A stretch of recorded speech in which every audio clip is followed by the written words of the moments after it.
আজ আমরা একটু ঘুরতে বেরিয়েছি। আর কিছুক্ষণ আগেই হয়ে গেল বৃষ্টি। বৃষ্টির পরের মুহূর্তটা দেখুন কত অপূর্ব সুন্দর লাগছে না? আর এই দুই সাইডের সারি সারি গাছ যেন মন মুগ্ধ করে নিয়েছে। আর আমাদের আন্দামান মানেই তো বৃষ্টি, সমুদ্র আর জঙ্গল। শুধু জঙ্গল নয়, জঙ্গলের ভিতরেও আছে বড় বড় রিসোর্ট। এই রাস্তাতে অনেকগুলো এরকম বড় বড় রিসোর্ট আছে, যেখানে গেস্ট আসে, থাকে, টুরিস্টরা আসে। আর এই সামনেতেই আছে একটা ক্লাব মাহিন্দ্রার ব্রাঞ্চ।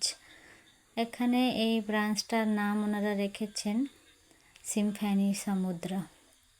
এই দেখুন পুরো প্রকৃতির মাঝে, প্রকৃতির সাথে মিলে মিশে গেছে, সবুজে সবুজে ঘেরা। কিন্তু ভিতরে অনেক সুন্দর রিসোর্টটা, অনেকটা জায়গা নিয়ে। এই দেখুন আপনাদেরকে একটু বাইরে থেকে দেখাই। আর এখানে আমরা ওই সামনেই যাব, সামনে একটা বিচ আছে, বিচের উদ্দেশ্যে আমরা বেরিয়েছি। দেখুন এই পুরোটা এই রিসোর্টের এরিয়া। আর আমরা চলে এসেছি আমাদের গন্তব্যে। তো বাই বাই।